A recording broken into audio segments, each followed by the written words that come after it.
Hi, welcome back to Hey Miss Kelda. This is Kelda Lang-Poynott, author and educator, and today's question is, what do you recommend for math? I have used several math curriculums, and I have also tutored with several math curriculums. I have personally used Abeka, Micon, and Singapore. I have taught and tutored extensively with Saxon.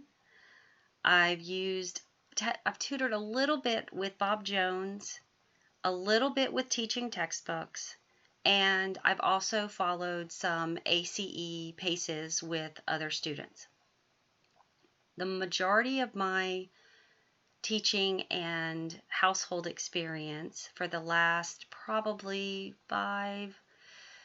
probably close to 8 years now has been with Math UC. We made that conversion for high school, and I'll get into that in a minute. So I am very familiar with the math programs and their strengths and their weaknesses. Having said that, if you are using a math curriculum and it is working, then stick to it.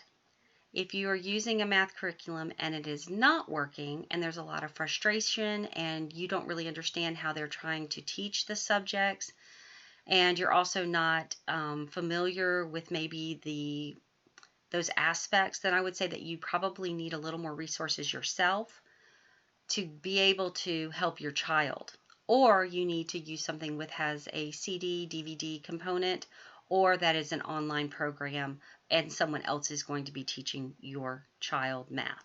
That is perfectly fine. Math is foundational, it is important, and I think some students need a more hands-on approach because of their learning style. Some students need a more visual approach, and so it's sometimes a little bit of a guessing game. But if you're happy with it and your child is happy with it, even if it's a subject that they don't particularly enjoy doing, if it's working, stick to it and move forward with it, because every math program that I have ever been exposed to builds with foundations and then goes up. So you don't want to be jumping around from different curriculums unless something's truly not working. If you're just frustrated or you just feel like maybe they have some gaps, students who we've pulled out of school, traditional school, and we are now homeschooling might need to go back a little bit into some lower levels of that math program and work their way up to fill in the gaps that they may have with math. Every math program, again, has its strengths and weaknesses. Some are accelerated, some move at a much faster pace, some are even a whole grade ahead. By fourth grade, Abeka's about a year ahead of most math curriculums. So if it's frustrating or if it's not working, then maybe we need to back up and relay that foundation and then begin building again, because we don't want to have gaps and it be like a Jenga tower and be really unstable, especially with math, because if we can't do those foundational functions of addition, subtraction, multiplication, and division, then I assure you your student is going to struggle once they get into high school math. And I've seen it repeatedly, and I even have had some pre-algebra students have to go back to a multiplication book to relearn their multiplication so that we could add and so that we could multiply and divide, because working with fractions became very challenging because they didn't have the foundations of their multiplication tables. So you want to be sure that whatever math program that you choose builds on the foundations of those basic functions of addition, subtraction, multiplication, and division. I promise you it will make things so much easier when they start throwing letters with variables in their math. I have predominantly used Math UC for high school. Math UC builds math. So from the beginning, they have manipulatives. They're able to build it and see it. When we get into geometry, when we get into building polynomials and multiplying and factoring polynomials and more advanced math concepts, even into Algebra 2, it is an amazing it's just so enlightening for the student to be able to build it and see it and understand why we're manipulating the variables the way that we are. And so for me, I've done everything from first, second grade now, Math UC, all the way into calculus, pre-calculus, not calculus yet, but pre-calculus with my students. And I am very impressed with the way that with the way that Steve Demme has built and, created this program for students. But again, if what you're using is working, or if you want to try something else, I will completely say that they're all good programs. They're all strong, and they all have fundamental components built in to build a firm foundation. We have to use every math curriculum consistently, and we have to remediate. We have to go back and review. We have to go back and remember, oh yes, we did that 2 lessons ago, and now we're building forward with that information. So the other program that I'm probably as equally familiar with is Khan Academy Math.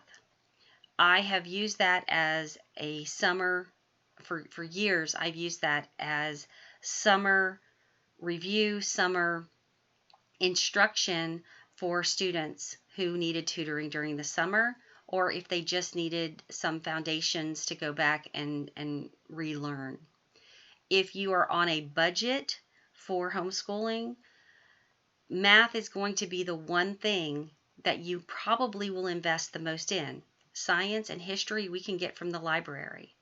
Reading and literature and grammar, except maybe for a grammar book, we can get from the library or from online resources. When it comes to math, though, I'm going to encourage you to buy the manipulatives. I'm going to encourage you to use the resources that are available to you with the programs and how they're written. Please don't skimp on math. This will not serve your student well. Be sure that you can budget about $75 a year minimum to math. Sometimes it's going to be closer to $100 if we have to buy other components to that program, like an instructional DVD or something like that. Going back to Khan Academy, if you are on a really tight budget, Khan Academy is free to students. It gives you an initial assessment for your student. It will place them, and that's where you begin and you work forward.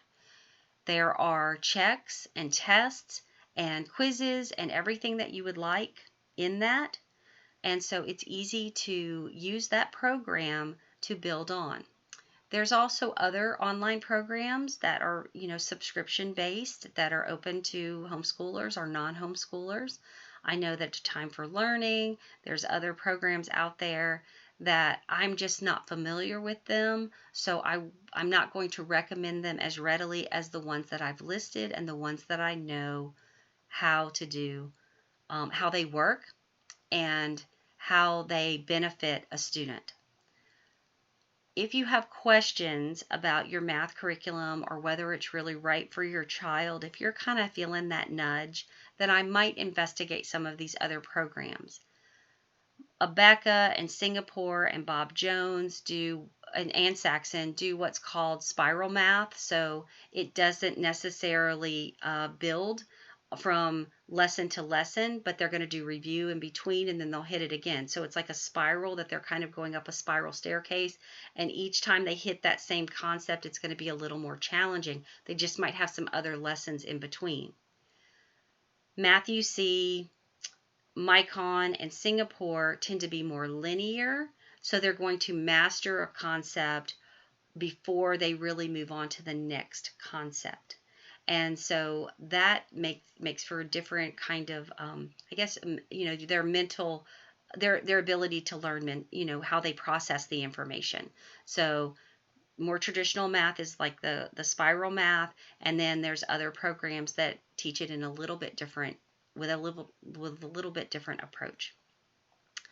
So I hope that's answered your question about what I recommend for math. Again, I like many of them, and I have just settled on Matthew C because it is the way that it's taught and given to students, and it's been well received, especially with my pre-algebra students all the way through high school maths.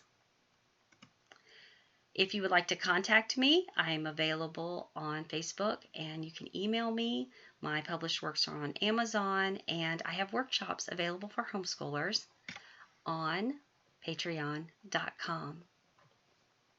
Thank you.